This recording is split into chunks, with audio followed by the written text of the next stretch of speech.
I was 22 years old at the time, and I was working the late night shift at a small coffee shop in the United States.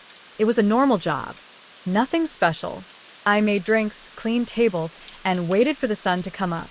I had been doing that shift for almost 6 months, so nothing about it felt new or scary anymore. That night started like any other. It was raining steadily, not a storm, just constant rain. The kind that makes the roads shiny and keeps people quiet. The coffee shop was almost empty. A truck driver had left about 10 minutes earlier, and after that, I was completely alone. The music was low. The lights were on. Everything felt normal. I remember checking the clock above the register. It was a little past 1:30 a.m. I wasn't tired. I was just bored. I was wiping down the counter and thinking about how slow the night was going. The rain was tapping against the windows, and the heater was making a soft humming sound. I had one earbud in, listening to a podcast, not really paying attention to anything else. That's when I noticed the reflection. At first, I thought it was just the rain or a car passing by. I glanced up at the front window, then looked back down at the counter. Everything seemed fine. I told myself it was nothing and kept cleaning. A few seconds later, I looked again. This time, I was sure. There was someone standing outside the coffee shop. He wasn't close to the door. He was standing under the awning, just far enough back that the rain didn't touch him. I couldn't see his face clearly because of the glare from the lights inside, but I could tell he was facing the building. I waited for him to come in. Most people don't stand outside a coffee shop in the rain unless they plan to walk in. But he didn't move. He just stayed there. Not pacing. Not checking his phone. Just standing still. I checked the time again. Less than a minute had passed. I try not to think too much about it. People do weird things at night. Maybe he was on a call. Maybe he was waiting for someone. I went back to the sink and started washing a pitcher. Then the door chime rang. I looked up fast, expecting to see him inside. The door was still closed. That's when my stomach dropped. The sound was clear. I heard it, but no one had opened the door. I walked a few steps closer and checked it myself. It was locked the way it always was. Nothing was wrong with it. When I turned back toward the window, the man was no longer under the awning. For a moment, I felt relieved. Then I realized something that made my chest tighten. I didn't see him walking away. I didn't see him cross the parking lot. He was just gone. And for the first time that night, I had the quiet feeling that something was wrong. The coffee shop was located just off a main highway, the kind of place that stayed open all night for truck drivers, night shift workers, and people who didn't want to go home yet. It wasn't part of a big chain. It was a small, local spot with one long counter, 6 booths along the wall, and a couple of tables near the windows. The bathrooms were in the back, past a short hallway, next to a small storage room. It was a little after 1:30 in the morning. Outside, the rain hadn't stopped. It wasn't loud enough to feel dangerous, but it was steady and constant. Cars passed by every now and then, their headlights sliding across the wet parking lot. Most of the time, though, it was quiet. The kind of quiet that makes every small sound noticeable. I was working alone that night. My coworker, Jenna, had left early because she wasn't feeling well. That wasn't unusual. Weeknights were slow, and the manager often let one person handle the late shift. I had done it plenty of times before. I knew how to lock up certain areas, clean between customers, and keep an eye on the register. I was there because I needed the job. I was paying for community college classes and rent at the same time. Night shifts paid a little more and they didn't interfere with my schedule. I actually liked the quiet most nights. It gave me time to think and stay busy without being rushed. The lights inside the shop were bright but warm. Yellow, not harsh. The smell of coffee hung in the air, mixed with cleaner from the floors I had just mopped. Soft music played from the ceiling speakers. Nothing loud, just background noise to keep the place from feeling empty. Everything was where it should be. The front door was locked like always after midnight, and customers had to knock to be let in. The back door stayed locked at all times. The security cameras were on, though I rarely checked them unless something happened. After the last customer left, I finished wiping down tables and started restocking cups behind the counter. I remember feeling relaxed, bored mostly. I kept glancing at the clock, counting down the hours until the morning rush would start. Nothing about the situation felt unsafe. It was just another late shift in a quiet coffee shop in a small American town on a rainy night. At least, that's what I thought at the time. After the man disappeared from the window, I tried to get back into my routine. I told myself not to overthink it. People came and went at all hours, and I didn't want to scare myself over nothing. I went behind the counter and continued restocking lids and cups, moving slowly, listening to the rain outside. A few minutes passed without anything happening. Then I heard a sound from the back of the shop. It wasn't loud, just a soft thump like something being set down. I stopped what I was doing and listened. The music was still playing, and the heater hummed in the background. I waited for the sound to repeat, but it didn't. I told myself it was probably the building settling or something falling in the storage room. That place was old, and it made noises all the time. I went back to work, but I found myself listening more carefully than before. While I was wiping down the espresso machine, the lights near the hallway flickered. Just once. They went dim for half a second, then came back on. I stared at them longer than I should have. Power outages weren't common, but they happened. Still, the timing felt off. I walked toward the hallway to check the bathrooms. The floor felt louder under my shoes than usual. Every step echoed. Both bathroom doors were open, and the lights were off inside. No one was there. I stood there for a moment, listening, then turned back, toward the front. As I did, I noticed something else. The security monitor behind the counter was on, but one of the camera feeds was frozen. It showed the back hallway empty, but the timestamp wasn't moving. I tapped the side of the screen. It didn't change. The other cameras were working fine. That's when the feeling really started. It wasn't panic. It was more like a quiet pressure in my chest. Like I needed to pay attention. I checked the back door next. It was still locked. The handle didn't move when I tested it. Everything looked normal. I went back to the counter and poured myself a cup of coffee. My hands felt steady, but my shoulders were tense. I hadn't realized how quiet the shop had become until then. The rain outside sounded louder than before, hitting the glass in uneven patterns. A few minutes later, I heard footsteps. They were slow, not heavy, just enough to notice. They sounded like they were coming from the back hallway again. I stood still, holding the cup, listening. The footsteps stopped. I waited. Nothing happened. No voices. No doors opening. No movement. But I couldn't shake the feeling that I wasn't alone anymore, and that whatever was in the shop with me was being careful not to be heard. After I heard the footsteps stop, I stayed where I was for a long moment. I didn't move. I didn't even sip the coffee I was holding. I just listened. The shop felt different now. Smaller. Like the walls were closer than before. I told myself that if someone was really there, I would hear them again. But the silence kept stretching out. It made everything worse. Every small sound stood out. The hum of the refrigerator. The ticking of the wall clock. The rain tapping against the windows. I decided to check the back hallway one more time. I walked slowly, trying not to make noise.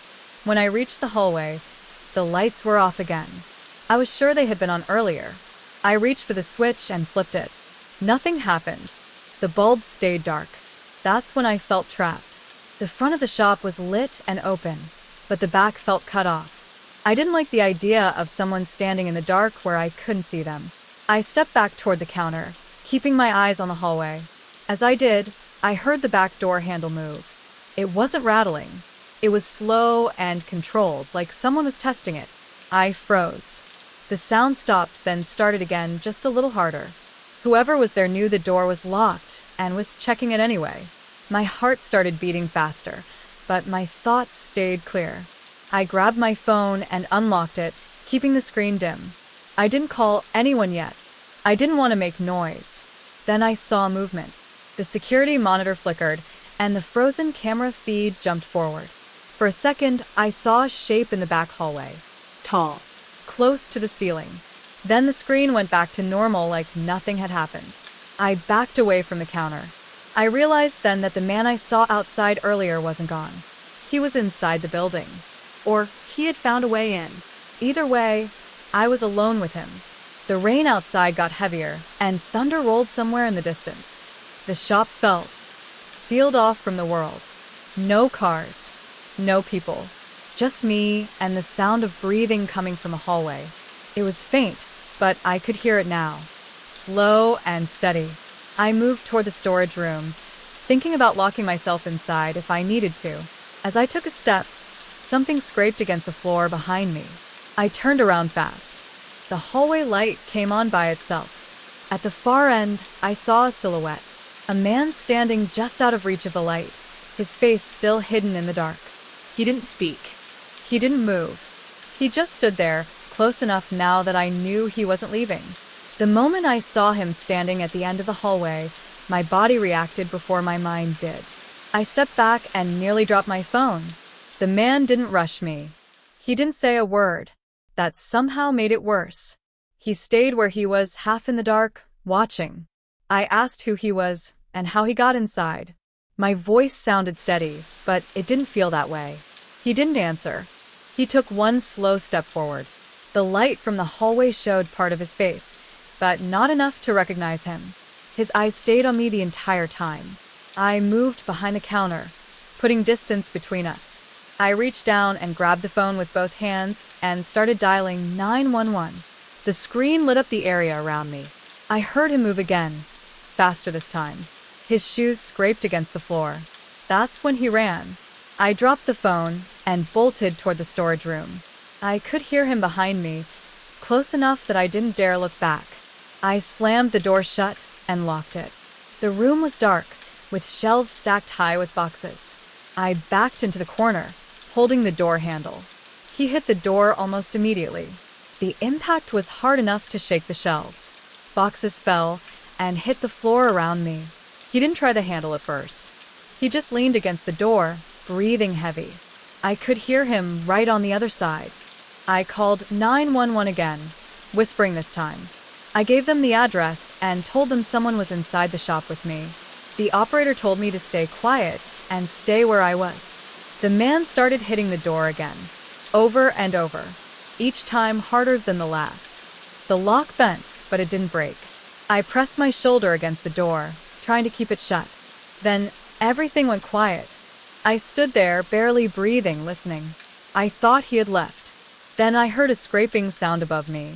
I looked up and saw the ceiling panel shift slightly. Dust fell onto the floor.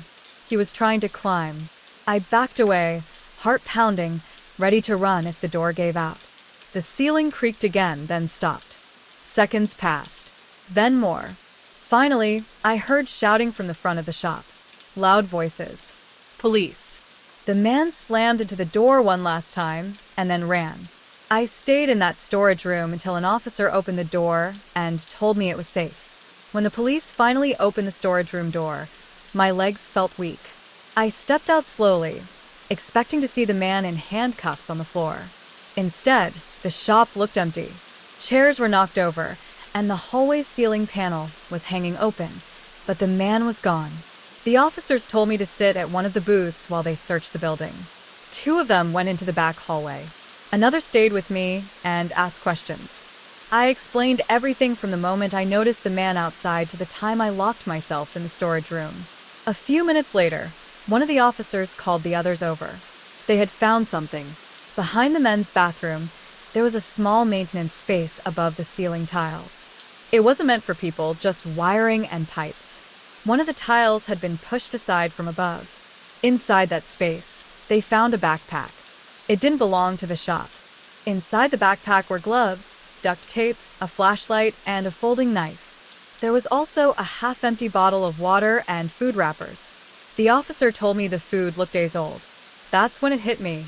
He hadn't just broken in that night. The police checked the security footage more carefully after that. They went back through recordings from earlier in the week. On the 3rd night before the incident, one camera caught movement in the back hallway long after closing time. The shape was quick, almost unnoticeable, easy to miss if you weren't looking for it. The man had been hiding in the building. The officer explained that he likely entered during a busy evening shift when the back door was open for deliveries. After that, he stayed above the ceiling, coming down only when he thought the shop was empty. The most unsettling part came later. The police told me he had been watching me specifically. On one of the camera clips, he stood in the hallway just out of view while I worked alone. He stayed there for several minutes, completely still before climbing back up. They never caught him. No fingerprints. No name. No match in their system. All they knew was that he had planned everything, and that if I hadn't noticed him outside the window that night, I might not have had time to lock myself away. After the police finished their investigation, the coffee shop stayed closed for 2 days. Management said it was for repairs, but I knew it was really so everyone could calm down. The broken ceiling tiles were replaced. The storage room door was fixed. Everything was put back the way it had been. But the place didn't feel the same anymore. I went back one afternoon to pick up my last paycheck. The rain was gone, and the parking lot was full. People were sitting at the tables, laughing, holding cups of coffee like nothing had ever happened. From the outside, it looked normal, exactly the way it always had. Inside, it felt different to me. I kept looking at the ceiling. I kept checking the hallway. I noticed how many blind spots there were, places the cameras didn't fully cover. I realized how easy it had been for someone to stay hidden without being noticed. The police called me a week later. They said they were still following leads, but nothing solid had come up. No similar reports. No nearby arrests. The man hadn't used the knife, so there was no DNA. They couldn't even say for sure how old he was. Eventually, the calls stopped. I quit that job not long after. I told people it was because of school, which was partly true. But I never worked a night shift again. I stopped going to places that stayed open late unless I wasn't alone. Sometimes, when I'm in a public place, I catch myself listening for footsteps that don't match anyone I can see. I notice reflections in windows more than I used to. I check doors twice. The part that stays with me the most isn't the knife or the ceiling space. It's the fact that he was there before I noticed him. He watched me work. He learned my routine. He waited until I was alone. And even now, I don't know how many other places he might have done the same thing. Every time I walk into a quiet building at night, I still wonder one thing. If I hadn't looked up at that window when I did, how long would he have stayed hidden? I never went back to working nights after that. I finished my classes, moved to a different part of the state, and tried to put the whole thing behind me. On the surface, it worked. Life went on. Time passed. People stopped asking about the incident. But some habits never left. I still notice exits as soon as I walk into a building. I still listen when a place gets too quiet. I don't like sitting with my back to hallways or doors. These aren't things I talk about.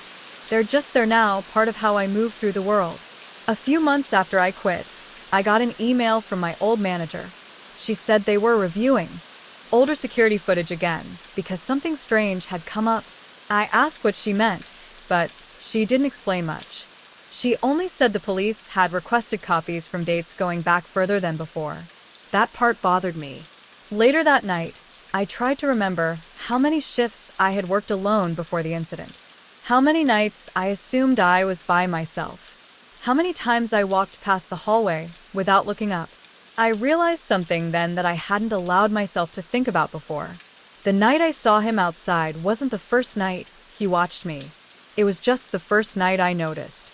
The police never confirmed whether he targeted other places. They never said if the items in the backpack were meant for me or if I was just the one who happened to be there that night. There was no arrest, no closure, no explanation. The case was eventually marked inactive. Every now and then, when I stop at a late-night place for coffee during a long drive, I feel that same quiet pressure in my chest. I look at the windows. I check the corners. I tell myself I'm being paranoid. But sometimes I see someone standing just outside the light, not doing anything, not coming in, just waiting. And what scares me the most isn't the thought that he might still be out there. It's the thought that people like him don't need to rush. They're patient. They learn routines. They wait for the moment no one is paying attention. I still don't know who he was. I don't know where he went. And I don't know if he ever stopped hiding in places where people assume they're alone. Every time I hear rain hit a window late at night, I think about that coffee shop. And I can't help but wonder, how many times have we already been watched without ever knowing it? Even now, years later, I still replay that night in my head more than I want to admit. I think about the way the shop felt before I saw him, how safe and ordinary it seemed. I think about how easily someone can blend into a place that no one is really watching. Sometimes I search for news articles late at night, Brekens. stalking cases, incidents that sound familiar but never give enough detail. I never find anything that answers my questions, just reminders that people disappear without explanation all the time. What stays with me is the waiting. He didn't rush. He didn't panic. He stayed hidden until the moment felt right. That tells me he had done this before, or at least planned to. Every so often, I wake up convinced I hear movement in my apartment. A soft shift. A sound that shouldn't be there. When I check, there's nothing. But the feeling doesn't go away right away. I've learned that danger doesn't always announce itself. Sometimes it just stands quietly nearby, watching, learning, waiting for you to stop paying attention. And that's the part one never really escaped. I still avoid places that feel too empty, especially at night. When a room goes quiet all at once, I notice it immediately. I watch reflections more than faces now. Windows, dark corners, spaces above ceilings. I tell myself it's just caution, not fear. But some nights, when the rain is steady and the world feels shut off, I remember how close he was without me knowing. And I realize something that still unsettles me. If I hadn't looked up when I did, he never would have needed to move at all.